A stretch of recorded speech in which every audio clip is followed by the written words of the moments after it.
Hello guys. तो हमने पिछले वीडियो में पैरामीट्रिक क्रियो की मदद से नट बनाना सीखा था। तो दोस्तों, आई होप कि आप लोगों ने नट बनाना सीख लिए होंगे। तो आज की वीडियो में हम बोल्ट बनाना सीखेंगे। तो दोस्तों, नट बनाने से ज़्यादा आसान है बोल्ट बनाना। तो चलिए गाइस, सीखते हैं आज।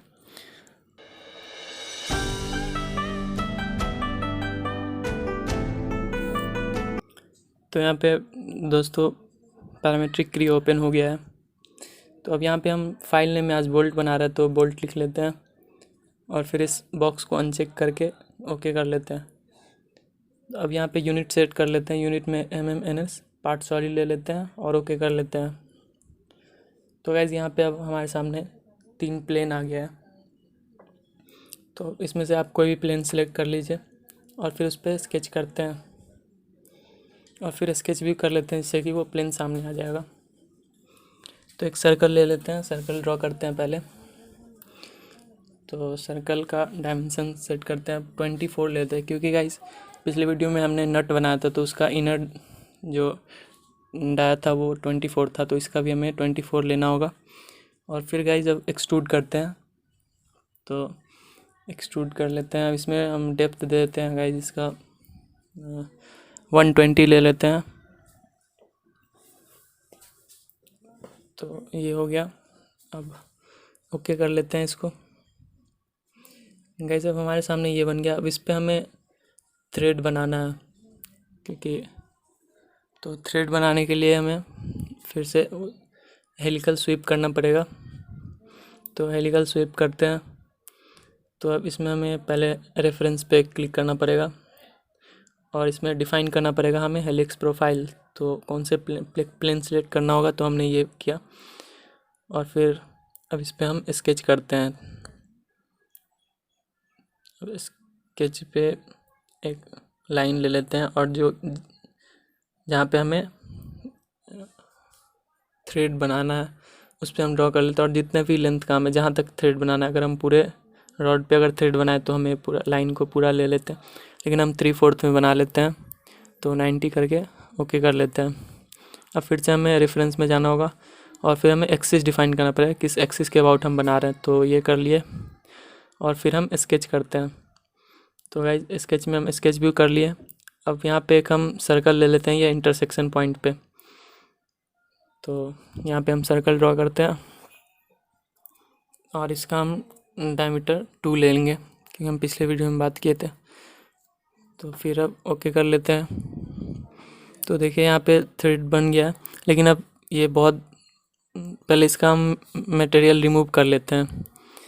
तो ये हो गया। और फिर हम इसका पिच वैल्यू जो है वो कम करना पड़ेगा, क्योंकि ये बहुत दूर दूर में है।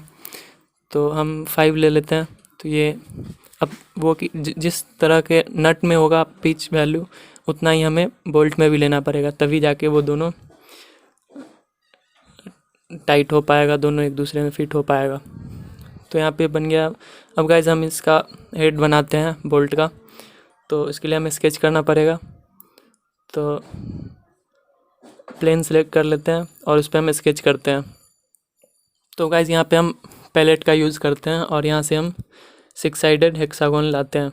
तो इस पर क्लिक करके और इसको हम ड्रैग करके ले आएंगे ऊपर और फिर इसको हम क्लोज़ कर लेते हैं और फिर इसको हम सेंटर पे ले आते हैं गाइज, ड्रैग करके। तो और फिर हम इसका डायमेंशन चेंज करना पड़ेगा। तो आप यहाँ से भी एरो को खींच के इधर से बढ़ा सकते हो और फिर आपको एग्जैक्ट यहाँ से आप पुट कर सकते हो। तो हम यहाँ पे इसका डायमेंशन हम 28 ले लेते हैं। तो ये हो गया 28। ये साइड लेंथ हुआ गाइज, साइड का लेंथ हुआ ये हेक्सागन का। तो ओके कर लेते हैं अब। तो अब हम इसको एक्सट्रूड करते हैं गाइज। तो अब एक्सट्रूड का हम डेप्थ देते हैं। तो 22 ले लेते हैं डेप्थ में और फिर हम ओके कर लेते हैं।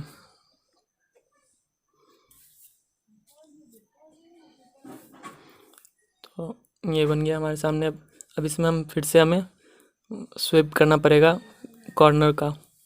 तो उसके लिए हम गाइस फिर से स्वीप पे क्लिक करेंगे इस बार। तो पहले हम उसके लिए हमें स्केच करना पड़ेगा। तो स्केच में हम फिर सेंटर लाइन ड्रॉ करेंगे इस वाले एज पे और फिर एक इस वाले एज पे।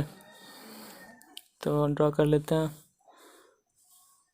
ये ऊपर चला गया थोड़ा, तो हम फिर से कर लेते हैं ड्रॉ और फिर इस पे हम क्लिक करके डिलीट कर देंगे तो ये डिलीट हो जाएगा। तो अब हम एक सर्कल भी ड्रॉ कर लेते हैं जो कि ये सेंटर लाइन टेंजेंट हो उस सर्कल पे। तो ये ड्रॉ कर लिए। अब हम ओके करते हैं। अब गाइस फिर से अब हम स्वीप पे क्लिक करेंगे। तो अब फिर इसमें स्केच करेंगे यहाँ से और स्केच व्यू पे क्लिक करेंगे तो ऐसा हमारे सामने आ जाएगा। अब इस इंटरसेक्शन पॉइंट पे हमें लाइन ड्रॉ करेंगे एक, जो कि 30 डिग्री एंगल पे होगा। तो कर लेते हैं, 30 डिग्री ले लेते हैं और फिर इस लाइन को हम फिर से सेलेक्ट करके इसे पूरा ट्रायंगल बना लेंगे। तो ये सब हमने बात कर चुके हैं, नट बनाने में ये सब यूज़ हुआ था, तो आप लोग होप सीख गए होंगे। तो बहुत इजी है। अब इसको ओके करते हैं तो इस तरह का आ जाता है और रिमूव मटेरियल करेंगे तो वो मटेरियल रिमूव हो जाएगा और रिक्वायर्ड शेप आ जाएगा हमारे सामने। तो ओके कर लेते हैं। तो हमारे सामने ये कंप्लीट नट बन गया है गाइस। तो अब हम इसको सेव कर लेते हैं, लेकिन इससे पहले हम इसका कुछ कलर चेंज करते हैं। तो गाइस यहाँ व्यू से हम करते हैं, पिछले वीडियो में हम बात किए थे, और अपीयरेंस में जाके आप कोई भी कलर सेलेक्ट कर सकते हैं। तो हम ले लेते हैं ये और फिर हम इस बोल्ट पे क्लिक करके उस पर कलर पे क्लिक करेंगे तो हमारा उस कलर का नट बन जाएगा बोल्ट। तो गाइस हमने बोल्ट बनाना भी सीख लिया। अब इस फाइल को हम सेव कर लेते हैं, आप इसे कहीं पे भी सेव कर सकते हैं। तो सेव कर लेते हैं। तो बस यार आज के लिए इतना ही, फिर मिलते हैं अगली वीडियो में किसी और टॉपिक के साथ। तब तक के यार आप लोग वीडियो को लाइक कर दीजिए और चैनल को सब्सक्राइब कर लीजिए।